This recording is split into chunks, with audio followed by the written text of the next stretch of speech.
diambil nanti barang-barang jualan bapak ini. Ya, kita masuk menuju ke lubang Jepang.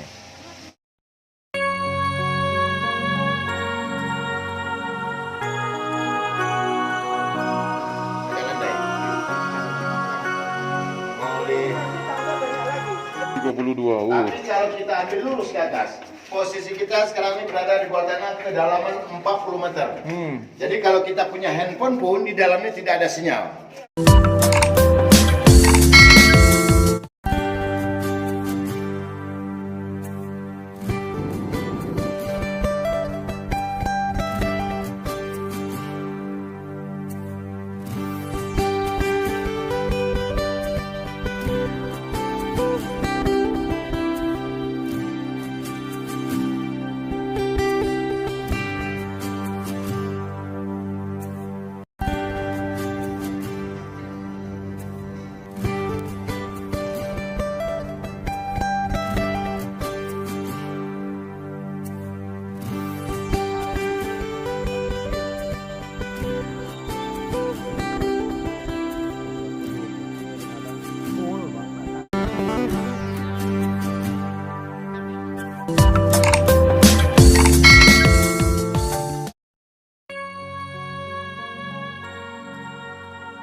Ya, kita masuk menuju ke lubang Jepang.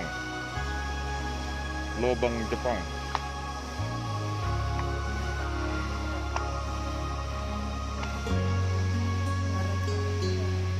Ini lubang Jepang.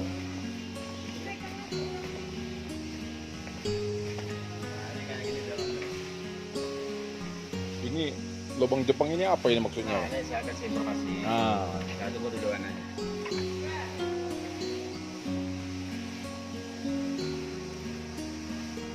Nah ini bu.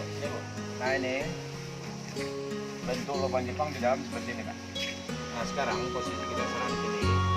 Nanti turun tangga ini, turun tangga itu sampai di sini. Habis itu di bawahnya ini datar semua, datar. Nah di dalamnya terdapat 21 kamar-kamar atau 42 simpang-simpang. Ya, di antaranya ada 6 dulu dipergunakan Jepang sebagai tempat penyimpanan amunisinya. Ada 2 buah bekas ruang makan, 1 buah ruang sidang, dan lebihnya sebagai kamar-kamar tidur Jepang dulu. Nanti bisa kita lihat ada bekas penjara. Nah ini mereka bilang dapur sebagai tipuan aja, malah ini difungsikan sebagai ruang penyiksaan. Nah terus ini, kalau kita balik sini lagi kan ini naik tangga nih bu. Keluar sini juga naik tangga, tapi langsung lihat pemandangan Ngarisaro ini. Jadi nanti kalau ibu bapak ingin masuk, kalau ingin tahu sejarahnya, ada juga untuk menunjuk jalan di dalam bisa pakai pemandu. Nanti saya antar sampai sini, sampainya dalam taman ini juga. Nah ini saya sebagai pemandu sini. Jadi nanti diantar, diceritakan sejarahnya dan juga untuk menunjuk jalan. Mau pintu keluar ya Ngarisaro. Ya nanti kita naik tangga sini bu. Naik tangga juga. Kalau keluar sini kan naik tangga, sana naik tangga juga, tapi langsung lihat ini. Berarti ini ada dalam sejarah ini ya? Ya ini kan maksud Jepang membuat lubang ini pak, ini buat pertahanannya. Pusat pertahanannya di Sumatera di Bukit Tinggi. Nah nanti diceritakan sejarahnya sampai keluar nanti. Nah naik tangganya nanti pelan-pelan aja. Pelan-pelan. Kalau memandu ini bu, kalau sampai di pintu keluar saya suruh jalannya ke sana aja. Itu enggak pemandu namanya bu. Iya. Yang pemandu itu sampai-sampai. Ya. Tangganya setinggi ini juga. Sama tinggi tapi enggak agak lantai bu. Agak landai ya. Agak lantai. Nah ini bapak ibu ya.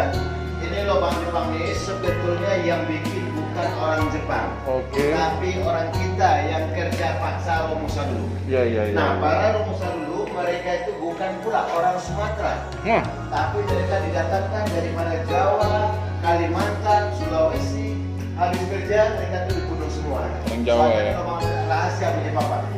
Nah lubang ini dia bikin tahun 42 sampai 45 baru diketahui sama masyarakat Bukit Tinggi ada lubang di sini baru tahun 46, 1 tahun setelah kita merdeka. Iya. Jadi semenjak tahun 46 sampai 85 ini dibiarkan aja. Jadi nggak kelihatan lubang ini pak sama orang. Enggak, masalahnya Bu, ini pintu masuknya ini dulu Bu kecil, bisa masuk cuma 1 orang. Gunanya bagi Jepang dulu sebagai pintu pengintai ke arah kota. Ini cuma 1 orang bisa masuk. Nah, dari sini Bu, dari sini ke atas ini dulu kecil. Nah, dari sini ke bawah ini bisa udah asli Bu. Nah, beda bikinan zaman dulu dengan zaman sekarang. Ini pemerintah Bukit Tinggi memperbesar dibikin bulan. Jadi ini diperbesar pemerintah Bukit Tinggi juga. Dari sini ke atas. Tapi di bawah ini memang sudah. Ini udah asli besarnya. Oh, sengaja di atas kecil ya. Ya. Nah, sebetulnya pembikinan rumah Jepang ini Bu, bukan dari pintu ini dia mulai, tapi dari pintu kita keluar nanti. Nah, jadi dari kalau yang pintu ini dulu dipergunakan Jepang sebagai pintu pengintai ke arah kota. Iya. Nah, ini panjang lubang Jepang ini Pak, yang dijadikan objek wisata sekarang, yang kita tengok kita tadi, itu total keseluruhan dia punya panjang ada 1470 meter yang dijadikan objek wisata. Tapi kalau digabung keseluruhan yang dari Bukit Tinggi, lubang Jepangnya dia punya panjang ada 5 kilo 900 meter. Di sini aja? Di Bukit Tinggi. Oh, di Seluruh Bukit Tinggi. Jadi di bawah Bukit Tinggi ini Pak, lubang Jepang semua. banyak ya. Nah ini pun baru disemat oleh pemerintah Bukit Tinggi tahun 2004. Tapi tentang penyemanan ini memang terjadi pro dan kontra. Kebanyakan kontra, masalahnya keasliannya hilang. Tapi nanti bisa kita tengok yang asli. Sebetulnya Pak lebih bagus asli daripada semen. Iya. Nah, nanti kita tengok yang aslinya. Kenapa lebih bagus asli? Dasarnya itu batu cadas Bu, lebih cantik lagi, lebih cantik. Nanti kita tengok yang asli. Kalau ini udah dibuat keramiknya. Nah, kalau zaman sekarang ini Bu ya, turis Jepang kalau datang ke sini 1 atau 2 orang, kebanyakan tidak berani masuk sini. Mungkin mereka itu menyangka orang Bukit Tinggi masih dendam. Oh iya. Takut nanti dibunuh pula di dalam. Oh iya. Kalau turis Jepang ada juga tak? Ada, tapi takut masuk sini. Tapi kalau dia datang 1 grup, 1 bus, bawa tour guide dari agen, Berani baru dia? berani. Tapi kalau dia datang 1-2 orang nggak berani dia masuk. Iya. Ngapain ya Pak ya masih dendamnya? Ya, dan juga yang pertama Bu, kita udah merdeka. Yang kedua, Bukit Tinggi ini kawasan wisata. Kalau diganggu orang 1, orang nggak bakal mau datang sini. Betul. Nah, Nanti semua orang jadi ketawa. ya, income Bukit Tinggi cuma dari pariwisata. Iya. Nah, jadi itu di sini Bu ya semenjak zaman reformasi sampai sekarang Bukit Tinggi ini kawasan yang paling aman Bu. Orang di sini nggak mau ribut-ribut. Demo-demo nggak laku di sini. Jadi ini ada berapa tangga ini? Ini Pak, kalau kita dari bawah ini, enggak.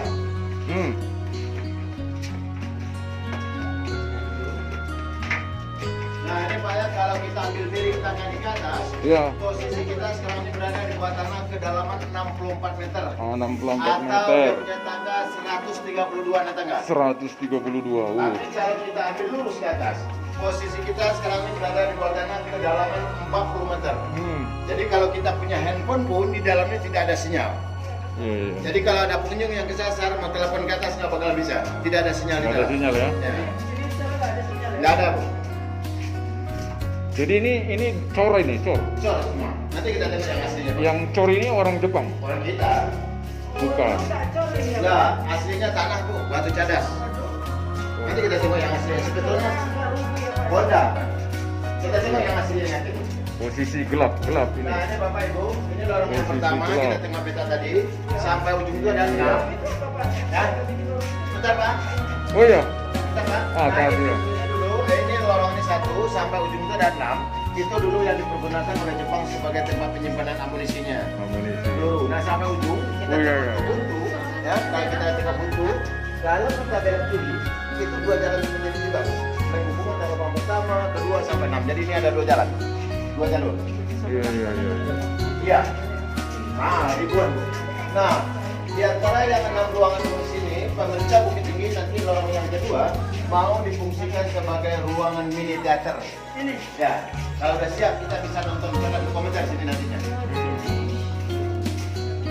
Nah, yang di sebelah kiri ini Bu, ini tembusnya ke jurang ada di sana. Ini ke jurang dulu dipergunakan oleh Jepang sebagai pintu pelarian. Maksud pintu pelarian itu seandainya mereka itu ketahuan bahwa misalnya sama masyarakat Bukit Tinggi atau misalnya kita, mereka lari melalui pintu ini, turun tali sejauh 50 meter ke bawah, baru sampai dasar Ngarisiano atau jurang 50 meter ke bawah.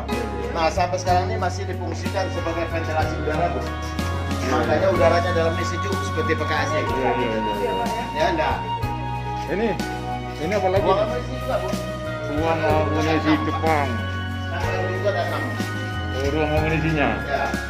Nah ini Bapak Ibu ya, ini Labuan Jepang ini dulu sewaktu dipugar jadi objek wisata tahun 85, di jalan-jalan yang kita tempuh ini semua, dulu banyak ketemu tengkorak. Jadi tengkorak-tengkorak itu oleh pemerintah Bukit Tinggi dikubur tempat yang lain. Masalahnya mereka itu kan masih manusia. Dan juga Labuan Jepang ini pun sebelum dijadikan objek wisata melalui orang pintar atau dukun pun sudah dibersihkan dulu. Ya, kalau sudah dibuka jadi objek wisata sampai sekarang aman-aman aja. Saya pun jadi pemandu di sini juga baru sini, Bu.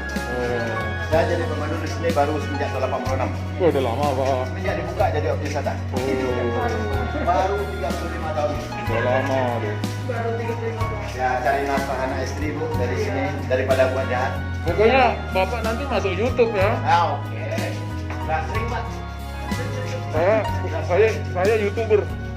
Ya udah sering, mau TV segalanya udah sering. Iya. Oke, sebentar. Silakan Bang, silakan. Nah ini sekarang nih kita berada di tengah-tengah lubang Jepang yang dijadikan objek wisata nih, Bu. Pas di pertengahan. Daripada ujung sana sampai ujung itu ada lorong-lorong seperti ini berjejer 15 buah. Ya tadi ada 6 kan, sekarang 15. Di antara 15 lorong ini, 2 di antaranya dulu dipergunakan sebagai ruang makan. Ruang makan. Nah ini ruang makan bagi orang Jepang. Bisa Orang masak juga di bawah. ya? Bisa masak juga. Dia memasak bukan dari di dalam ini, tapi dia bawa makanan dari luar. Nah, yang 2 dulu dipergunakan sebagai ruang makan, 1 dipergunakan sebagai ruang sidang, lebihnya 12 buah lagi itu dipergunakan sebagai kamar-kamar tidur atau barak-barak militer Jepang aja. Nah, di antara kamar-kamar tidur Jepang ini, pemerintah Bukit Tinggi nantinya ada 4 lorong mau difungsikan sebagai kafe. Di dalam ini bikin kafe, tapi tempat jualannya udah disediakan oleh pemerintah Bukit Tinggi, Bu. Tapi yang mau jualan yang tidak ada, Bu. Iya, Pak, serem di sini. Bukan seram. Yang ditakutkan orang jualan di dalam ini bukan mistik, tapi ada 2 yang ditakutkan orang. Yang pertama rugi, siapa yang mau belanja?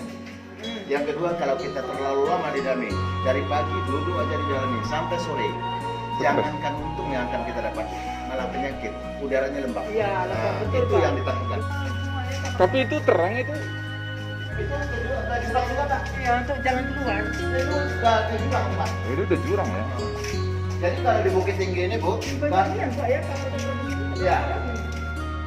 Kamar juga. kamar-kamar tidur, barang-barangnya dulu. Jadi kalau dulu, Bu, tempat tidurnya itu terbikin dari bambu, Bu. Alangkah Seperti balai-balai. Ya, lembab banget. Pak. Ya. Iya. Seperti balai-balai tempat tidurnya dulu, dari bambu. Nggak bakalan rubuh ini ya. Nah, insya Allah nggak ada. Wih, gelap nih. Iya, lembab banget. Horor. Ya. Pintu pelarian, Ini kita lihat sejarah. barak militer. Pintu Ini, Pak. pelarian. Tapi kalau saya boleh mengusul ya sama pemerintah, para koruptor ini di sini di penjara. Oh, di sini. Nggak perlu tahunan, 15 hari udah mampus. Stres ya. Karena lembab, Pak. Ya. Udah saya. Tak perlu di penjara. Sini aja ditaruh. Ini ada penjaranya. Wah, saya pun udah mulai mabuk saya nih. Nah inilah aslinya, Pak. Ini aslinya. Kan sebetulnya lebih bagus kayak ini deh, Pak. Oh, iya. Daripada di semen. Hah? Berarti dulu ini batu ya, Masih cadas, Pak. dibobokin ya. Beda dengan tebing Aresiano yang mau kita lihat nanti, Bu. Yang kita lihat ini. Dibobokin ya. Iya. Banyak orang mati ini ya. Kali. Orang minang ya di sini. Ya.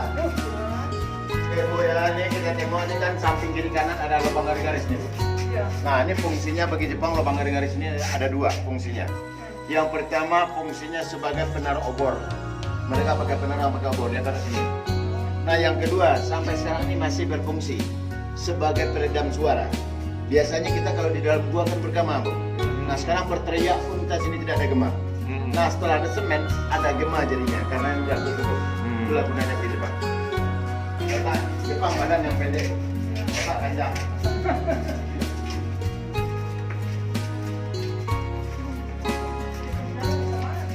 Ya, di sini kalau di penjara sudah sampai 15 hari kita mati.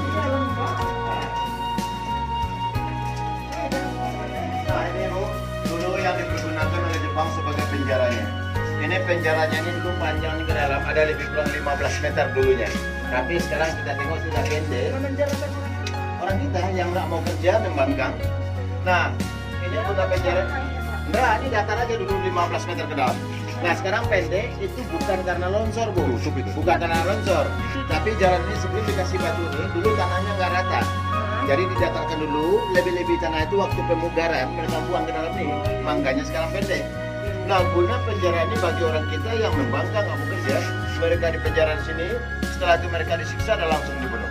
Setelah mereka mati semua, mereka itu bukan dikubur, tapi mereka dibuang ke sungai melalui lubang ini. Ya. Nah,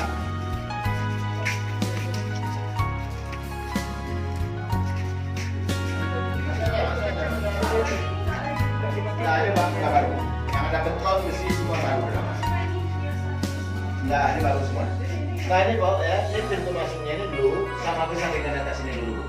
Tapi sekarang udah kecil, memang disengaja kecil untuk menjaga keamanan pengunjung. Nah ini pintu masuknya aja kecil. Di dalamnya pun kita bisa berdiri di sini juga. Dalamnya besar. Cuma ini ditutup. Ya. Nah jadi mayat itu mereka tarik sampai di sungai, baru mereka dibuang ke sungai. Sungai di situ ada. Iya. Ya. Terus ini harus ke sungai. Ini di sini ada sungai. Ada sungai. Nanti kita tengok yang dari atas. Cuma di sini ditutup ya Pak ya Nah, sengaja. ini diperkecil supaya untuk menjaga keamanan pengunjung. Jangan ada yang usil Nanti ada pula yang dibuang ini ya. Nah ini mayat itu mereka tarik sampai di sungai, baru mereka dibuang ke sungai. Jadi dia bukan seperti lubang buaya. Nah yang atas ini fungsinya sebagai pintu pengintai. Seandainya ada musuh di luar, mereka naik ke atas, dia tengok ke bawah, kelihatan jalan raya ke Ngarai Sianok sekarang. Ibu tengok di sini Bu, nampak saya di sini. Tembus. Oh iya. Nah itu sebagai pintu pengintai. Sekecil itu. Nah, ruang itu bisa. Nah, ruangan ini mereka bilang dapur itu sebagai tipuan aja. Malah ini difungsikan oleh Jepang dulunya sebagai ruangan penyiksaan. Bukan buat masak, tapi ini sebagai ruang penyiksaan. Jadi kalau mereka pergunakan buat masak di sini Bu, otomatis pasti asapnya keluar sana. Bisa diketahui bahasa orang bikin lubang. Itu sebagai tipuan aja mereka bilang dapur. Nah makanya Jepang Bu, kalau datang sini 1-2 orang takut masuk sini, takut nanti dimasukkan orang mungkin di dalam nih, makanya nggak berani dia. Nah satu yang saya tanya sama ibu tahu nggak acara uka-uka? Uji nyali. Oh ya ada. Uka-uka uji nyali. Bilo cerita yang di TV. Uka-uka. Pernah diadakan di sini Bu, tapi saya menyarankan semua pengunjung yang datang ke sini jangan dipercaya acara itu. Soalnya itu settingan, rekayasa. Nah, nggak ada itu. Nah, masa Bu, hantu Jepang bisa ngomong Minang? Nah, oleh pemerintah Bukit Tinggi sekarang acara-acara berbau seperti itu dilarang masuk sini. Soalnya itu mengundang ketakutan masyarakat. Iya, jadi semua settingan, jadi nggak laku nanti. Nggak ada Bu. Saya aja udah sejak tahun 86 Bu. Ya. Saya udah sejak 86 di sini jadi komando. Tapi kalau saya bilang Bu ya, kalau orang Indra ke-6-nya jalan, ada juga ya. Ini di Paru, dia mau dibikin batu kualam nantinya. Kalau orang ingin bingo ya Pak. Ya, itu bisa dia lihat. Saya udah 4 kali bawa orang kayak gitu. Dia bisa lihat. Ya saja. Nah, saya untuk jam. Untuk ada. Bapak kalau lihatnya itu takut sendiri. Iyalah. Nah ini pintu ini dulu Bu, ujung kanan 10 meter ke bawah. Sekarang ini udah ada jalan raya. Sekarang udah ada jalan raya. Kalau dulu jalan kecil aja. Jadi seandainya ada masyarakat yang lewat di jalan itu, setelah dia intai dari pintu penyidik tadi, mereka ditangkap, langsung mereka dibunuh. Masalahnya kalau mereka ditangkap, dia suruh kerja di sini, orang Bukit Tinggi disuruh kerja di sini, mereka akan mengintai daerah. Makanya para pekerja didatangkan dari luar. Maksudnya ditukar seperti itu. Seandainya orang Jawa itu sempat lolos di sini, yang pertama dia tidak akan mengintai daerah, mana-mana. Yang kedua, zaman dulu bahasa nasional belum suka Pak.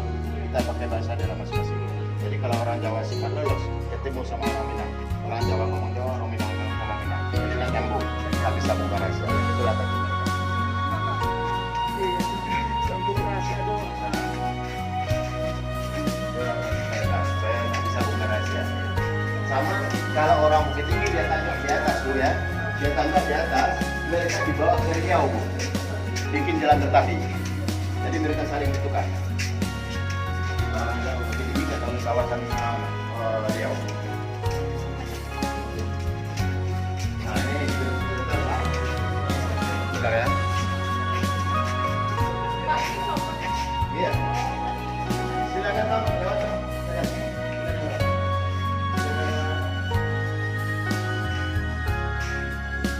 Nah ini ada saya namanya yang di luar cerita banyak. Udah pergi ke jam kadang ini. Udah, Udah. barusan. Berapa tahun di jam kadang? Nggak tahu Pak. Tahu. Gak ada yang jelaskan. Nggak Ada kira-kira ya. enggak di bawah kan ada. Oh ada, tapi Aja. Nah, tinggi jam kadang ada di sama- video. sama dengan tahun dia buat. Berapa? Dia dibuat tahun 1926. Jadi dia bikin 26 meter. Nah, dia punya diameter keliling 18 meter. Nah, ada ibu nggak mengelilingi jam kadang itu? Tadi ada. Ada. Berapa jam ibu bapak mengelilingi jam Nggak kadang? nggak kelilingin banget deh. Situ aja. Kan Ya. Nggak enggak. keliling banget deh Pak. Cuman dari sampingnya sih. Sebentar aja. Tapi Kalau ibu kelilingi jam kadang itu yang 18 meter itu bu, itu 4 jam dulu, ya nggak? nggak keliling sih tadi. Kalau ibu coba mengelilingi jam kadang itu yang 18 meter itu 4 jam tuh pak. Kok bisa? Hah? Kok bisa? Nah, siapa pak? Ada gaibnya. Nah, walaupun pakai guide pun 4 jam. Nah, berarti ibu pun tidak mendengar, tidak mengambil makna kata-kata saya. Saya bilang sama ibu, kalau ibu mengelilingi jam kadang itu yang 18 meter itu 4 jam. Karena di atas ada 4 jam. Saya mau bilang bukan lamanya. Saya mau bilang bukan lamanya. Bapak bisa jadi komedian. Nah, kalau bilang, Boleh. kalau saya bilang lamanya nggak masa 4 jam. Oh. Iya. Nah, saya Oh, bilang ya, jamnya 4. Nah, saya bilang sama ibu, satu keliling 4 jam. Karena di atas Iya, 4 jam. Bapak bilang lamanya ya. Ya. Iya, benar. Nah, ada satu lagi. Ibu tahu nggak di Sumatera Barat di kilo 9? Udah. Kilo 44. Udah. Ada 44 juga dalam meninjau, Bu. Nah, kilo 9 tahu ibu? Udah. Ibu percaya nggak itu? Kilo 9, kilo 44 percaya nggak itu? Yang 9 aja udah lewat. 9 Percaya, tuh Bu? yang jembatan baru. Ya, udah lewat. Percaya, Bu? Percaya, Pak. Kalau saya nggak percaya, Bu. Saya orang Sumatera Barat. Saya nggak percaya kilo 9, saya nggak percaya kilo 44. Yang saya tahu bu, di atas dunia ini kilo cuma 2 bu, kiri kanan.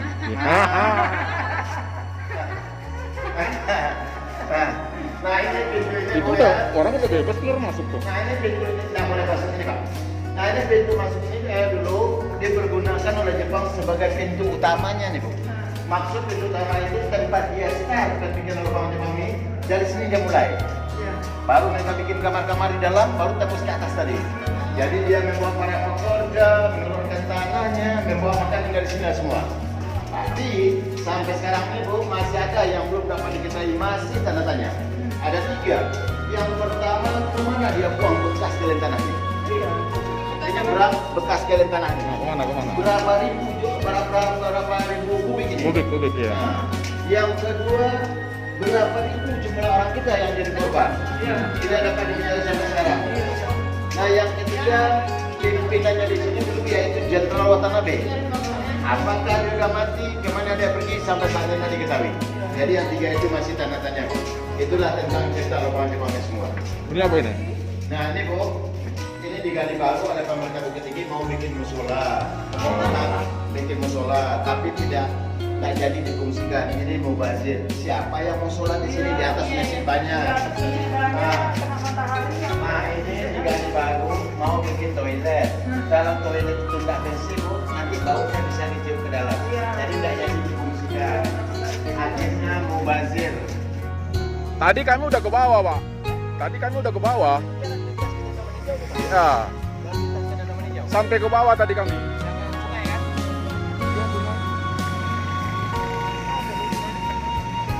Inilah.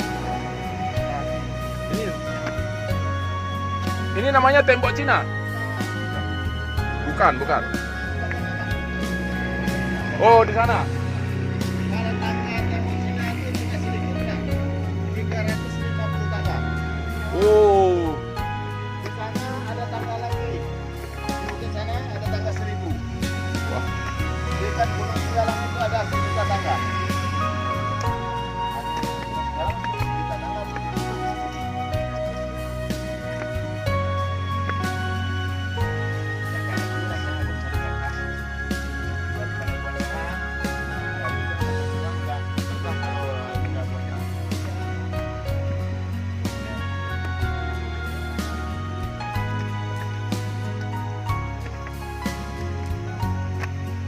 Aduh.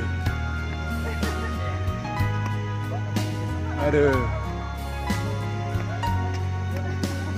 Aduh.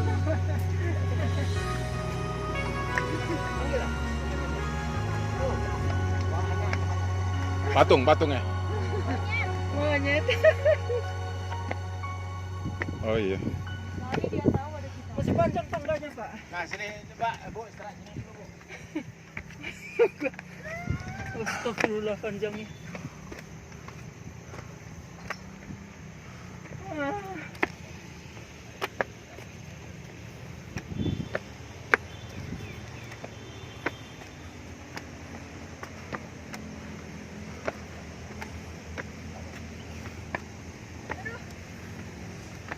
Kalau sering turun naik tangga sini deh, sering turun naik tangga sini bisa langsing loh. Tapi kalau terlalu sering, bukan langsing, langsung. Istirahat dulu, Bu, istirahat dulu. Sampai di situ masih ada tangga lagi. Nah, itu sampai bambu. Itu ada monyet Sampai bambu itu baru kelihatannya lagi. Ah. Istirahat dulu, nongkrong. istirahat dulu. Buat tempat Sik. Sini istirahat. Ya. Kalau saya udah 57. Saya masuk 57. Saya kelahiran tahun 65. Kalau kami pemandu di sini, Pak, kami sama dengan sekolah. Sekolah dulu selama 3 bulan. Ya. Kalau nggak lulus nggak dapat ini, Bu.